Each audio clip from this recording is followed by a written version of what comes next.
Hello everybody, it's TannerFishies here, back again with a new Ninjago video here on the channel. In today's video, we are going to be discussing the brief history of the elemental power of ice and its current host, that of course being the Nindroid Zane. Now, one of the biggest questions in earlier Ninjago was how exactly did Zane get his powers, especially after Season 4 Tournament of Elements came out. In that season, we learned that elemental powers are passed on genetically through family members. As a result of Season 4 coming out, a huge mystery was born. How exactly did Zane get his powers? Later on in Ninjago seasons, elemental powers were expanded on more vividly. It was established that there is more than one way to pass down an elemental power. Alternatively, an elemental master has the ability to pass on his or her power at will, and it was later confirmed in Season 8 Sons of Garmadon that this is how Zane obtained his ice powers. Despite not getting his powers through genetics and not even being human in general, Zane still obtained the ice power because the previous Master of Ice decided to pass on his power to Zane. But why? Why was Zane chosen? Out of everybody in Ninjago, why did the Master of Ice choose to pass his powers on to Zane? According to a flashback sequence from Ninjago Sons of Garmadon, the story goes as follows. One day, an old man was wandering through a frozen forest. He came across the home and lab of Dr. Julian and Zane and decided to stay there overnight, presumably to get away from the winter storm. According to what Dr. Julian had told Master Wu the following day, the man took a strange interest in Zane, and after the old man had left, presumably vanishing into the forest,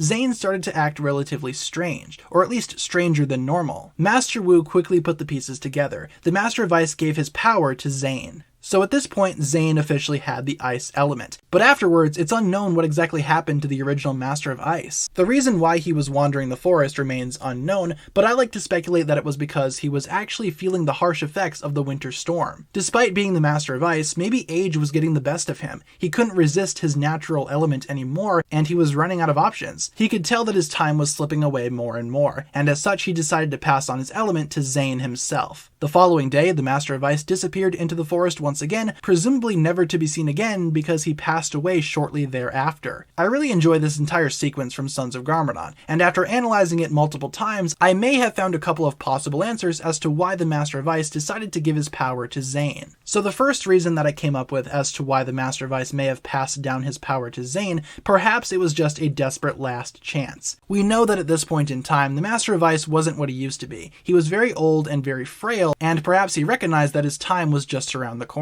And after he just so happened to find Dr. Julian's home, he decided to stay the night to avoid the cold winter storm. Maybe he simply passed on his power to Zane because he was the only realistic candidate who was at Dr. Julian's home at the time. Dr. Julian himself may have been a candidate, but Zane was a lot younger, and obviously a lot more able to use his power effectively. So maybe the Master of Ice simply decided to give his power to Zane because he recognized that his time was almost up and needed to pass it on before he eventually died. But admittedly, I'm not a huge fan of that scenario. I'm not a huge fan of the idea that Zane simply got the ice element because of circumstance and being in the right place at the right time. I feel like there's something more to this decision that the Master of Ice made. The second theory that I have is that maybe this has something to do with Achronix and Crux. We know that in one point in Ninjago's past, the Elemental Masters of Time battled against the remaining Elemental Alliance, which included the Master of Ice. The Master of Ice was hit by several attacks by Achronix and Crux. It is possible that one of those attacks made by the Time Twins may indeed have caused the Master of Ice to see far into the future, thus seeing the future Master of Ice, Zane. It is possible, but I don't think this theory is very likely either, because on record, I believe only Master Wu was able to see a quick vision of the future, and that was because he and Garmadon opened the time vortex. The Master of Ice was not really involved in a situation such as this, so I feel like the theory of him spotting Zane as a vision of the future isn't really the right explanation either. If it was, though, that would explain why the Master of Ice took an interest in Zane, because he was simply trying to follow what the future had already established for him. The third and final theory that I have here today is actually the one that I find the most likely. I believe thoroughly that the Master of Ice showing up at Zane and Dr. Julian's place of residence was pure coincidence. Maybe he truly did need to find shelter from the cold and just so happened to come across the treehouse. However, instead of passing on his power to Zane as an act of desperation, maybe he managed to sense the goodness in Zane after experiencing experiencing what Zane was all about. It is logical to think that the Master of Ice spent a fair bit of time with Zane whilst he was visiting their home. Maybe during this time he managed to pick up on Zane's motives, fully understanding who this boy was and what his goals in life were. During this time, Zane fully recognized that he was built to protect those who could not protect themselves, and it is possible that Zane could have made those motives clear to the Master of Ice. Inspired by Zane's words, I believe the Master of Ice passed his power to Zane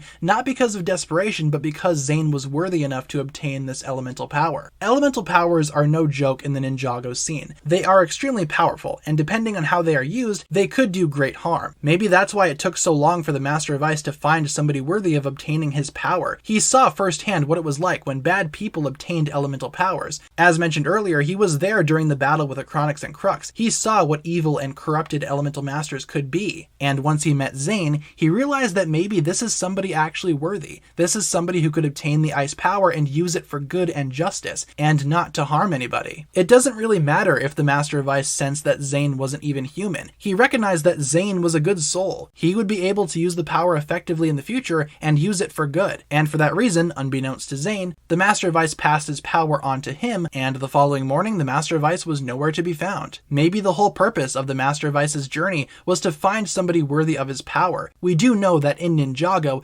elemental powers will get passed on to somebody regardless. The elemental power does not die if the host dies. The elemental power will simply seek out a new host somewhere in Ninjago. That much has been confirmed time and time again. But going back to the Master of Ice's potential paranoia, maybe he didn't want somebody random to obtain this power. Remember, he fought against the Time Twins. He's seen bad people with elemental powers. I imagine he wanted to find somebody perfect for his power, and right before giving up hope, he found Zane and was able to pass his powers on to somebody who he could trust and someone who would use them for greatness. I like this theory a lot more because it shows that Zane is more than just a Ninjroid. He's more human than several other Ninjago characters deep down, and I like the idea of the Master of Ice recognizing that fact, recognizing that Zane was something more than a simple machine. So out of all of the theories that I just talked about, I find this one to be the most likely. I feel like the Master of Ice gave Zane his power because he sensed greatness in him. But of course, as of the time of making this video, we do not have a canon answer as to why Zane was chosen, though I do think that this is extremely likely. Leave a comment down below talking about which of these options you find to be the most likely, and why do you personally think Zane was chosen to obtain the ice power? Why did the Master of Ice decide to choose Zane? Leave all your thoughts down below in the comments, you guys, and hopefully you enjoyed today's video. That'll pretty much wrap it up for my thoughts here today.